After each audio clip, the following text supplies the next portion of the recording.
Excited about called Bibles for Grown-ups. Bibles for Grown-ups, right? So it's the Bible for Grown-up. We're going to be doing this over the next couple weeks because I believe it's super, super important for us all to understand where the Bible came from. How many of y'all have a Bible in here tonight? How many of y'all have a Bible like I have right here too with you tonight? Right? Bibles have changed quite a lot. I literally have 72 translations on this thing. And a whole lot of commentary too. But just to look at the good old leather-bound edition, I think I have here. I don't think it doesn't even say genuine bonded leather. It's just duotone. I love this Bible. This is one of my Bibles that I actually sit down and read when I'm going to sit down and read. It's from the English Standard Version of the Bible. It's got these really cool maps in the back that most people have no idea what they mean. You just know that you have a map in the back here, and it's not Google Maps. It's a map. And how many of y'all have actually taken the time to study the maps in the back of your Bible? A couple of y'all, awesome, that's cool. How many of y'all, even after you studied, you still had no idea what you looked at? A couple of y'all, okay. So, and it's really neat, and it's cool, but how many of we realize that Christianity did not start with this? Right? Christianity did not start with a bounded, cool Bible with maps in the back of it with chapters and verses.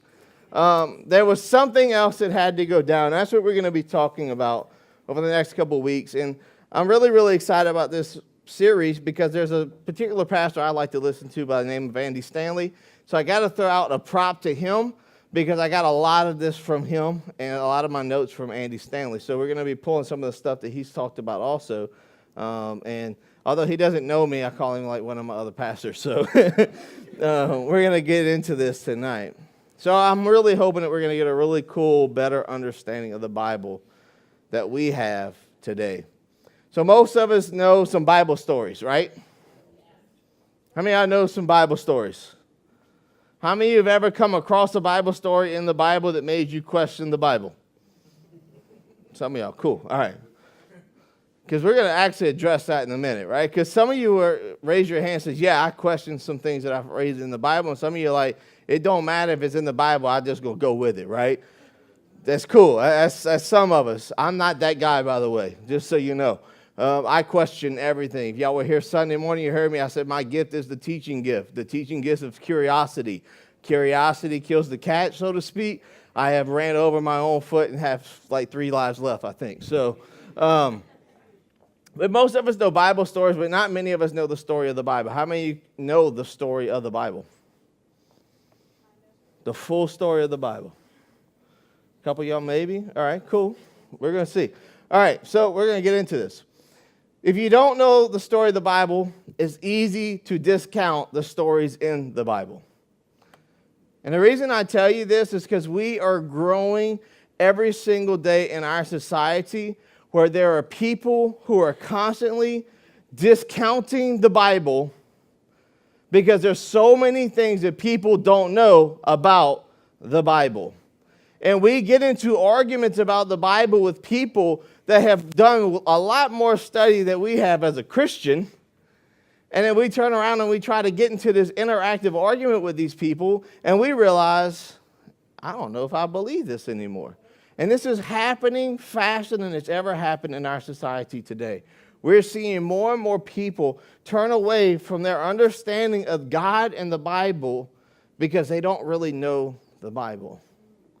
And so when you don't know where this book came from, when you don't have a true understanding of how we got here, it's really easy for me to start reading some stuff and you start saying, I didn't know that was in there. They did what? He slept with who? They killed how? He cut off what? Right? You start getting into some stuff in the Bible that you're like, hold up. I didn't know that was there. I tell people all the time, there is the children's church version of the Bible, and then there is the rated R version of the Bible. It is not for the faint of heart. So if you don't know the story of the Bible, it's easy to discount it.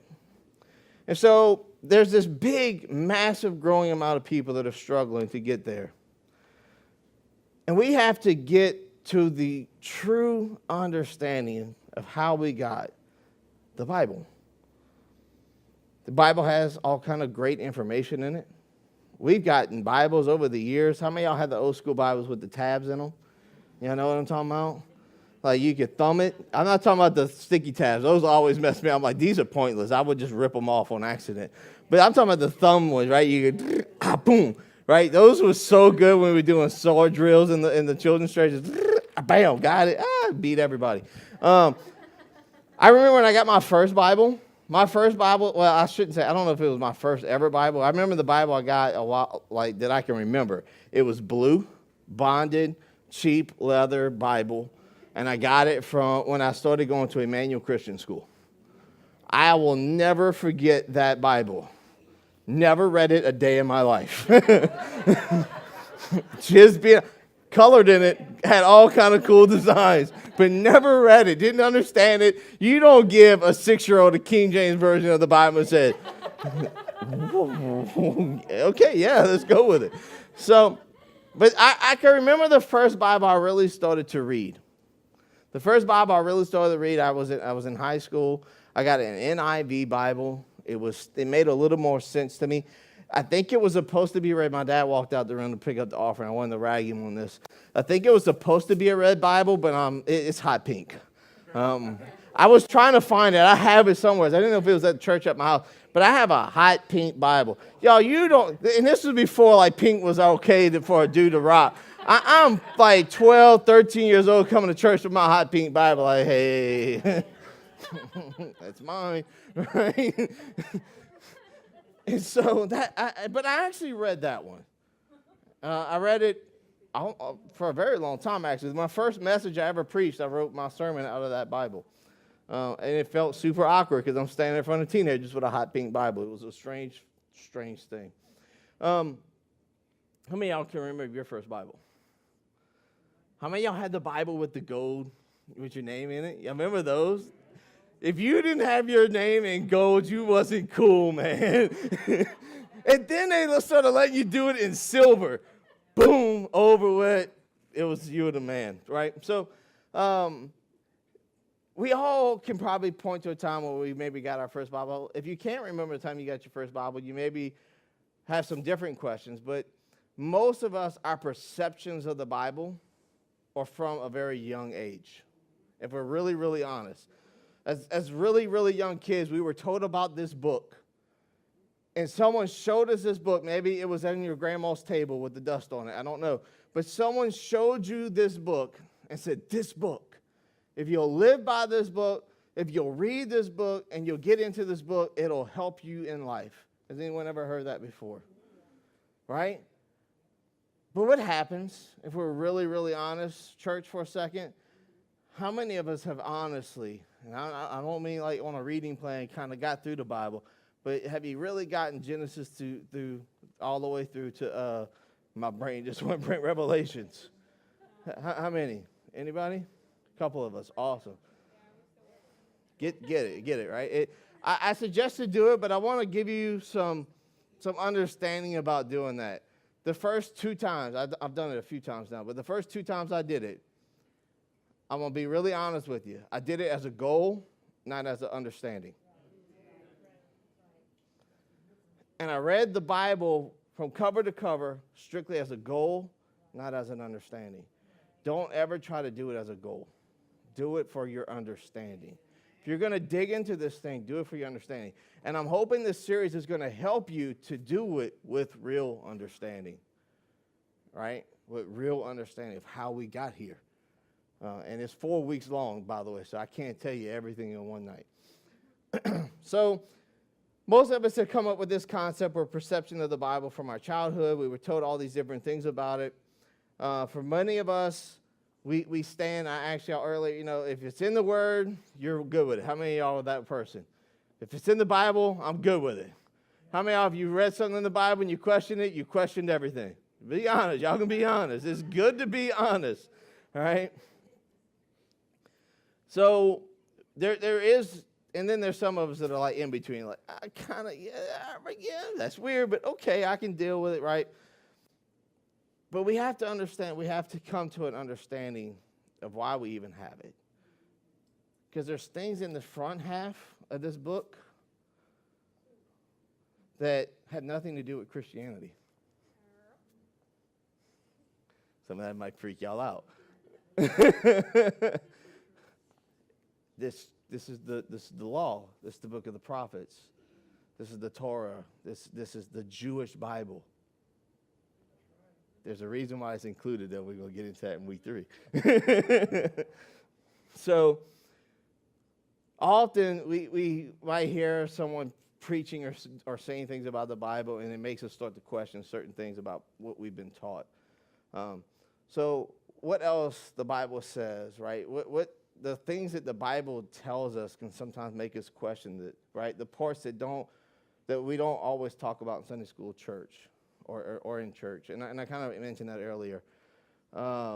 We go through these moments where I've had a few people recently come up to me about some of the Bible teachings I've brought out, and they're like, man, people know me skip that stuff. And I'm like, one thing you'll learn about me, I won't skip anything if it's in the Bible. I will do my best and due diligence to teach it. Because there's a purpose behind it. There's always a purpose behind everything we read there. So you really have to understand what this Bible is saying and understand how it came to be in the context that it is. And it is always surprising. There's still times, man, I've read through the Bible a few times, and every once in a while I'll just come across because I read it in a different translation. And I'll come across something I read in the Bible, and I'm just like, man, I really wonder about this one, God. This one's strange to me. You got to help me out with this. And I'm always trying to stretch myself to understand who God is. But before we can really understand how the Bible came to be, we got to know who started this. How many of y'all know who started the Bible? And the answer's not God. I'm talking about this Bible, the one that we open. Anyone know? We can be interactive. What? Nope, not Moses. King James. No, it wasn't King James. He's got his first English Bible. No. No. I'll give you a hint. His name is in the Bible. No. Matthew, Mark, Luke. There you go. Somebody got it. Luke. There's this guy named Luke who's the guy that really started the Bible.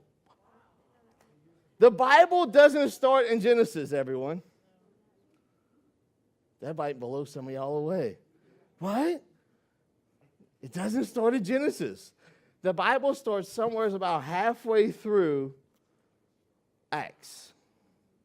It's where the Bible starts, the Bible that we have. That was a trick. So, I said this book. So Luke, man, and y'all have heard me teach about Luke. Luke was a doctor. He was a very educated man. He lived in Greece. He was a Greek guy.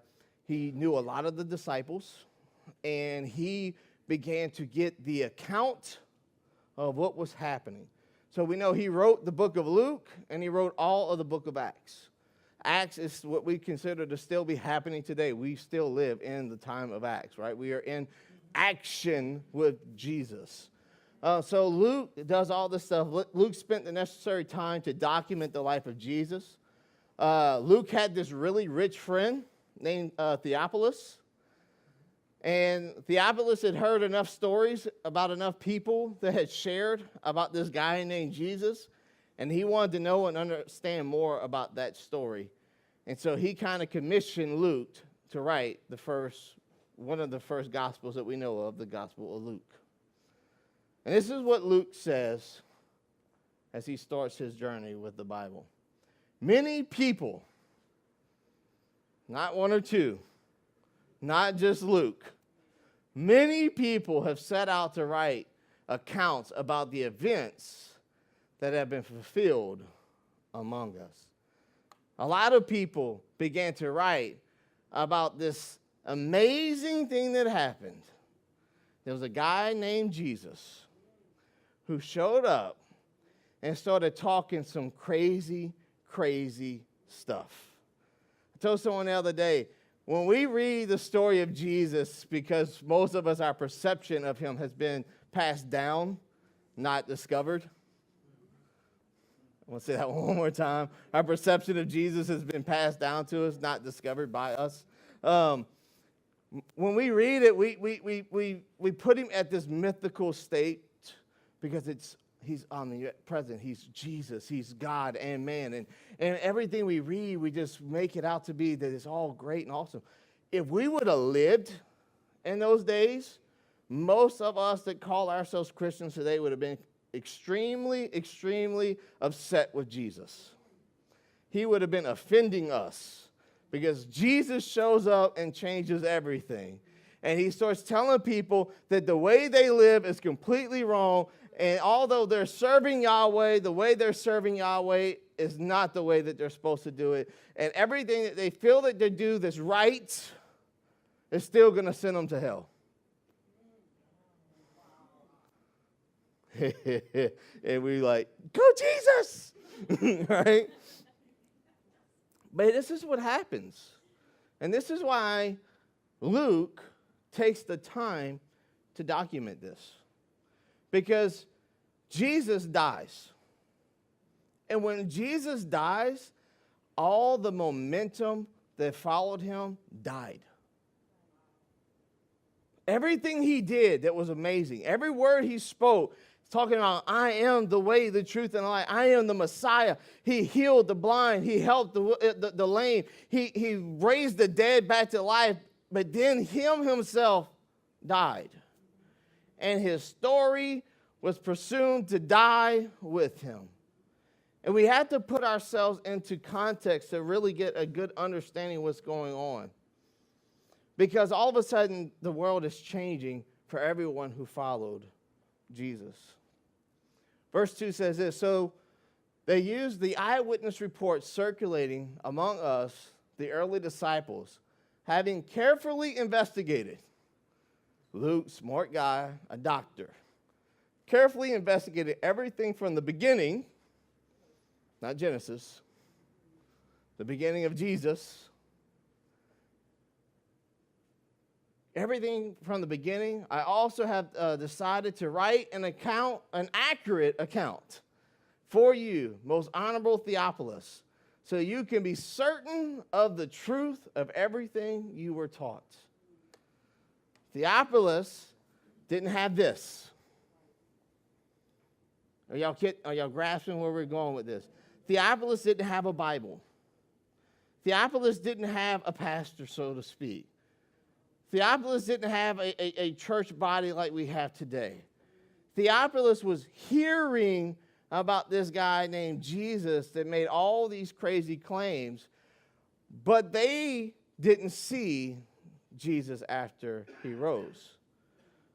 So the perception was still that Jesus was dead. And everything that he said died with him.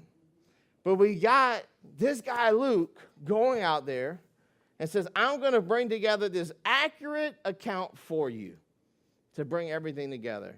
And this is all we know about this dude, Theophilus. He was wealthy. And he was a Christ follower.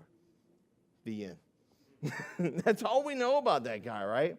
And so Luke starts writing all this information down, and Luke began to get the eyewitnesses' accounts. So Luke was like a beat reporter almost. He was walking up. He was talking to everybody he could meet. He went into Jerusalem and to actually interview people. He talked to the people that would have been there when they beat Jesus.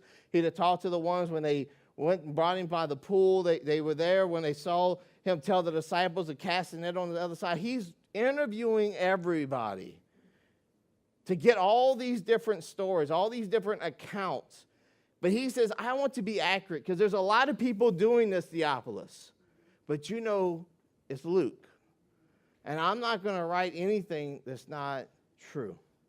And so Luke's like, I will make sure that whatever I document will be true. And this is why Luke is kind of credited for getting all this started, because he was willing to put the most work into it.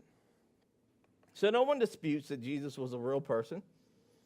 There's not a person in the world that will tell you Jesus is fake. We have accurate records of his crucifixion.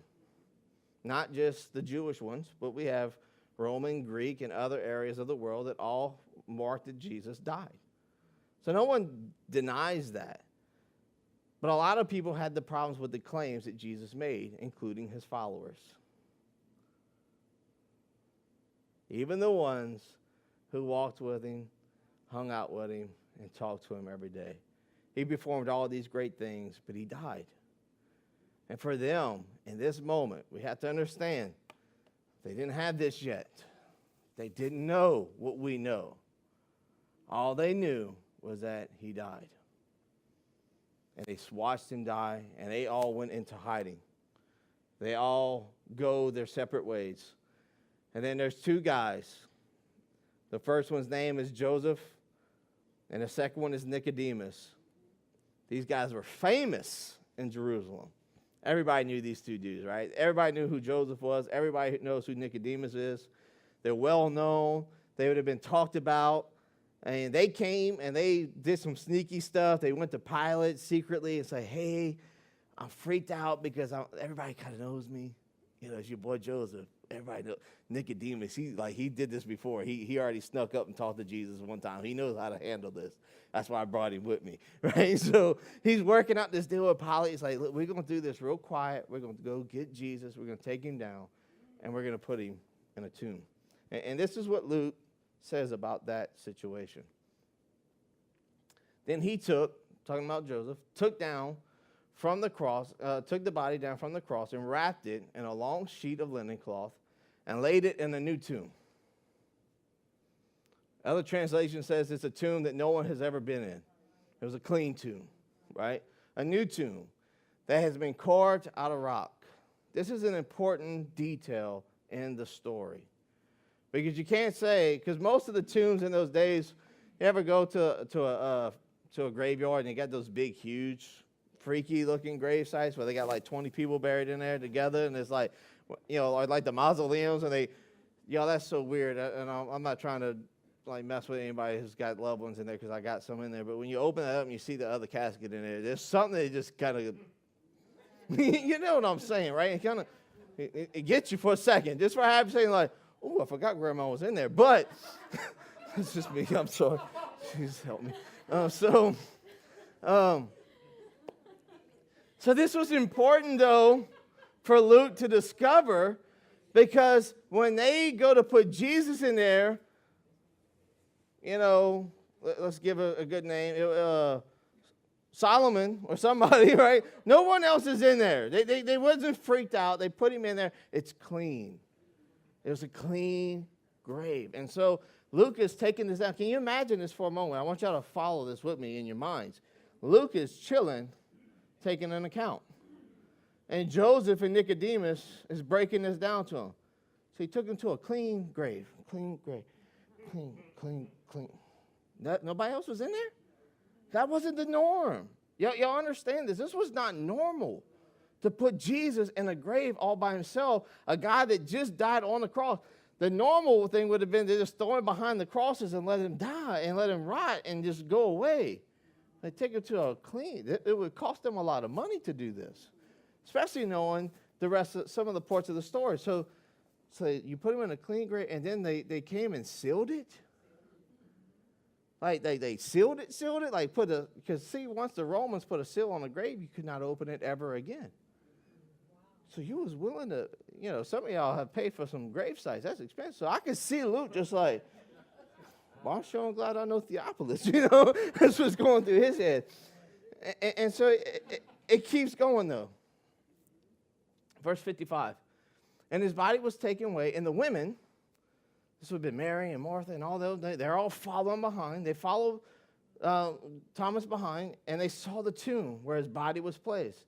Then they went home and prepared.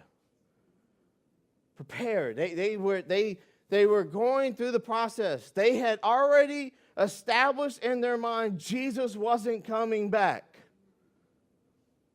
It was over. Nothing. Why are we even talking? Can you imagine? But it says they went home and prepared spices to anoint his body with oils. And, of course, then we find out that when they went home, it was actually during the feast time of the Israelites. And so they were like, well, we're just going to stay home because it's the Passover and we're just going to chill. You don't think that wasn't timing, right? God didn't want them to go put all that spice on. He's like, man, if I wake up and smell like this, it's going to flare up my allergies. You know, Jesus knew what he was doing. Jesus knew what he was doing. But at this moment, y'all, there's no Christians. There's no church. There's just broken-hearted people, scared and fearing for their lives. And in their minds, again, let's go into context for a second. The Roman gods won. Again. I'm going to say that one more time. In their minds, the Roman gods won again. They've already been defeated. The Romans came in and already defeated Yahweh. I'm going to get into more detail about that. There's no church. They're just stuck. But for these that were following Jesus, not only did the Roman gods win, but their own temple won against them. And everyone there just decided that it was over.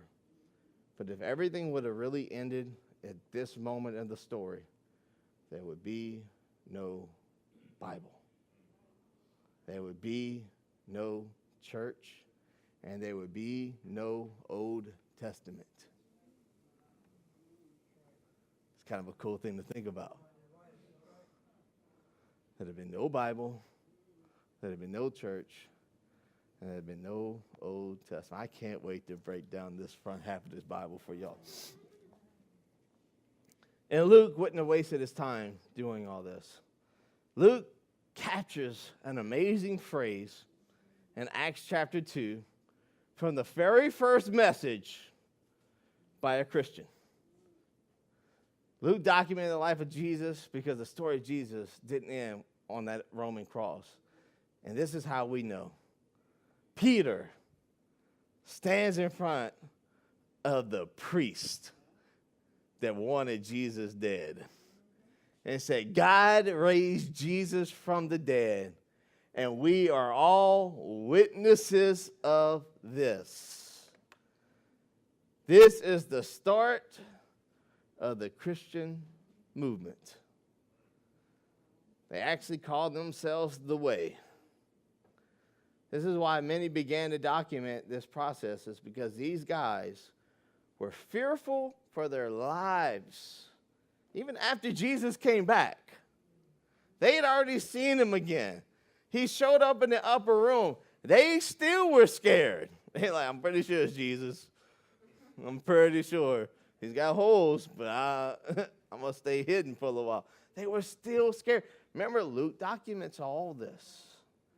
They're still scared. They're still in hiding. Jesus showed himself to them. Wasn't enough yet. They had to get to Acts. They had to get that Holy Spirit. And then all of a sudden the church started. Because I will send the advocate to inspire you, to get you to be where you need to be. So they start all this. But even after this moment, there's still no Bible. Luke goes on for the next 40 years or so and documents more details of the Gospel of Luke, which is what we call it today, and begins to write the book of Acts as he travels and hangs out with guys like Peter and hangs out with guys like people like John. He even hung out with James, the brother of Jesus. It's often said, if your own brother is willing to call you God, that should be enough. Right? Luke knew Paul and traveled all over helping Paul start the churches. The greatest church planter to ever exist. And Luke does all this to go back to verse 1. Many people have set out to write accounts about this event that has been fulfilled among us. What you have to understand about Luke is Luke never saw it with his own eyes. He never saw it with his own eyes. It was by the word of people's mouth. So why so many? It's because it became the foundation of how we understand the Bible. So many people back then were illiterate, and it was very expensive to write a book. But yet they all decided that it was worth it. They knew most people wouldn't even be able to read the writings they were writing down, and it was going to cost them a lot of money, but they still decided to write it because something extraordinary had happened. Something extraordinary had happened. All the disciples had begun to make sure that their stories were being told by this point. So we're about 50 years in after Jesus dies, just to give you a time frame now, to get you a better understanding of how things are coming together to get to here. So 50 years after Jesus dies, all the apostles start figuring this out. They're like, bruh, we got to put our story down too. And they all begin to write their stories.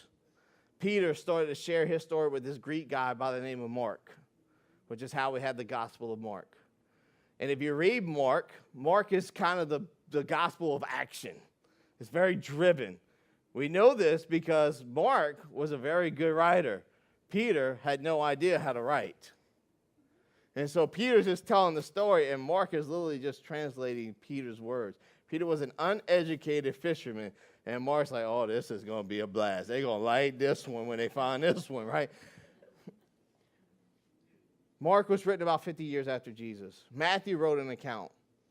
Matthew's account. Matthew was actually Matthew, the tax collector Matthew. When he wrote his account, it was written for the people of Israel. It wasn't written for anyone else. He wrote his gospel strictly for the people of Israel. It was used in most. It was mostly found earlier in Jewish texts, but what we read out of the Gospel of Matthew is the Greek version, just so you have a better understanding of that. We don't read the original Hebrew version of Matthew. We read the Greek because it's easier to translate. So that's where Matthew comes from, right? And then we get to the guy John. Have you ever read the Gospel of John?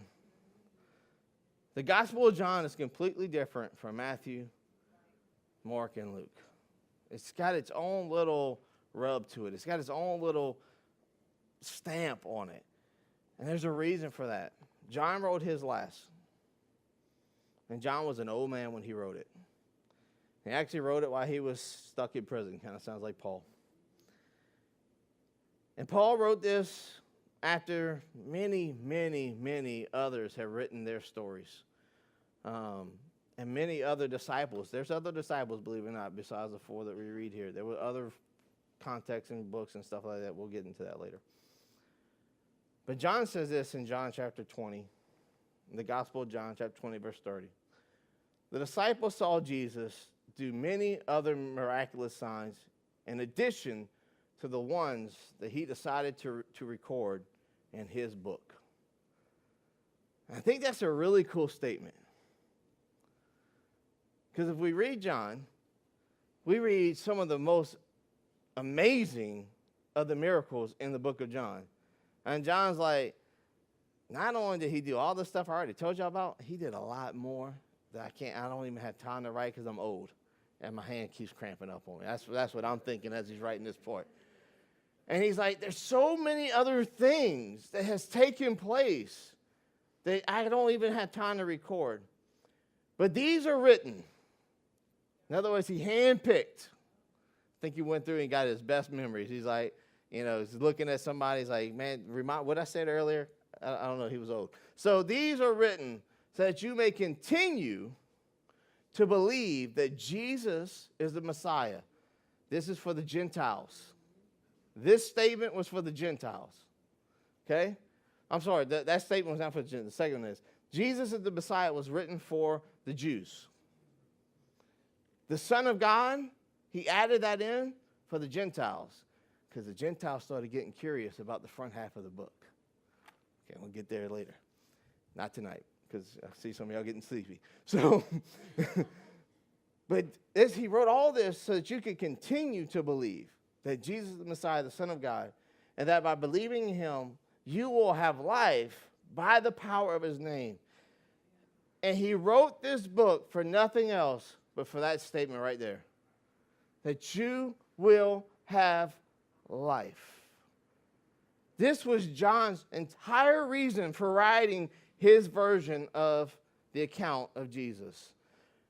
He added all this stuff in there so that you can know that you can have life. And John is saying all this, and he's writing all this down. And not once do I believe that John was thinking, man, I can't wait to become famous. I can't wait to be the #1 best-selling book in the world. I can't wait for everyone to have one of these and never open it. I don't believe that's what John was thinking when he wrote his letter. John says this statement 270 years before the Bible ever began to be assembled. I'm going to finish this up real quick. So this is what we know, because I got a whole lot more to say and I don't have a lot more time. So this is what we know. As John began writing this and all these others began to write this, slowly but surely, the Christian faith begins to grow all throughout Rome, all throughout Greece, and all throughout Israel. And people begin to copy the writings that they begin to find. And they begin to copy Matthew. And they begin to copy Mark. And they begin to copy Luke. And they begin to copy John. And then they're starting to find pieces of Acts as they're hearing it coming back into the house of Jerusalem. Because Acts was being written and then shipped back to Jerusalem. And then they even found out about this crazy guy named Paul, who's writing letters to all these other churches. But the thing that they began to bind together, which is about 400 years or so after Jesus, was the original Gospels that we still read today. Now, what I need you to understand is a lot of us have a Bible. But can you imagine 400 years afterwards, this amazing movement that's going forth without one of these books? You've heard the stories. You've heard people talk about it, but you never had your hands on it. Can you imagine the second you got your first portion of Mark? Can you imagine the moment you got your first snippet of Luke? Most of the people that were trying to get their hands on this were poor. They wouldn't have been able to afford the full bindings. And so they would just be happy to get a snippet here and there. Now, this is what I have to get to you. So this is going on, and all of a sudden, the Roman Empire, who's very, very, very, very, very superstitious, kind of like Stevie Wonder, they're very, very superstitious. They had this problem in Rome where if you don't serve the Roman gods, they have an issue with you. So when Rome would take over, one of the reasons why Rome expanded, I'm got to talk really fast to get through this. The reason why Rome expanded as fast as it did and had as much territory as it did was they had this understanding that if they came into your country, you could still serve your gods as long as you served the Roman gods and Caesar. But there was a problem with the Christians. As the Christians started to understand this bindings of texts and these bindings of letters, they stopped believing in Caesar and they stopped believing in the Roman gods. And so the Romans got extremely upset by this, because as long as you could believe in Jesus all you want, but you can't call him Lord of Lords. You can believe in Jesus all you want, but he can't be as important as Caesar. And these guys started getting really, really mad. And there was one of the emperors, which was somewhere around the 303, so in the 3rd century, they set up this crazy order that all Christians that were gathering points, so they didn't have churches like we call churches, they had gathering points all throughout the areas. Every Christian gathering point had to be completely wiped out, and every piece of literature that they could find had to be destroyed. This is getting really cool about how we got to this Bible. Because if y'all know the Romans, they didn't play. And they started destroying everything. They brought in all the priests and all those who were teaching under the Christian teachings, and they made them all bow before Caesar and say, if you don't pronounce me as the Lord, you are dead. This is going on in the 3rd century. This is only 300 years after Jesus. But yet for somehow and some reason, these people, they never saw Jesus. All they had was people's sayings, what people were talking about. A few little snippets here or there of a letter was enough for them to risk their entire lives to preserve it, so that we could have the Bible. They were willing to risk everything they have so that we can have a Bible. Is this helping you to change your perspective of what you had the privilege to hold in your hands and had the privilege to read? Christians didn't start because of a Bible. The Bible came into existence because we have Christians.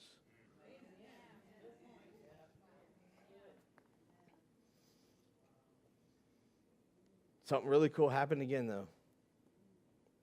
All of a sudden, around the 4th century, the Roman Empire has a new ruler. This new ruler shows up on the scene and declares Christianity as the new ruling religion of Rome. All of a sudden. And then all of a sudden, for the first time, the Christians were starting to come back out of hiding again. They all went into hiding by this point. They all started coming out of hiding again. And every one of them that had the documents written down from Paul, all the ones who had the documents written from Luke, from Matthew, from Mark, and from John, all began to put all these things together. And they got to sit and publicly start to remanufacture what we now call the New Testament. The Old Testament's not in this yet, because there's so much more to the story of this thing we call the Bible. It all started with the account of a few men who sat down to record the death and the resurrection of Jesus. And then it spread everywhere so fast that no one could contain it. When we hear people get confused about the Bible, we have to explain to them, this is the documentation and understanding of a relationship that I have with Jesus. This doesn't dictate that. Did y'all get that? This will help you out huge.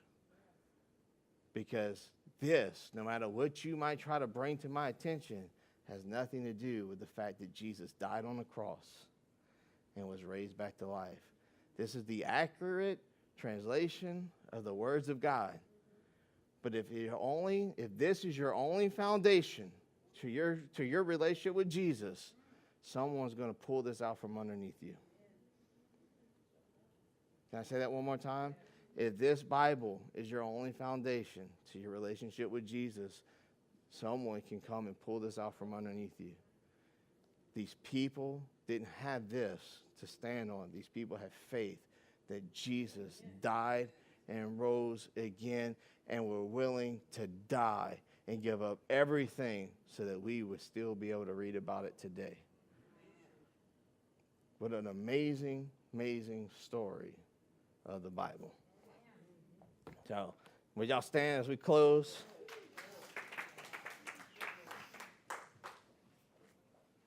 I hope y'all ready for part 2. I'll give y'all a quick review. Part 2, we're going to talk about all this front half of the Bible.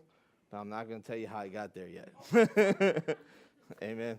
Father, we're so thankful that we're able to come to your house, to your church, to your body, so that we can learn and dig deeper into this thing that you gave us called the Bible. It's the accurate documentation of what happened.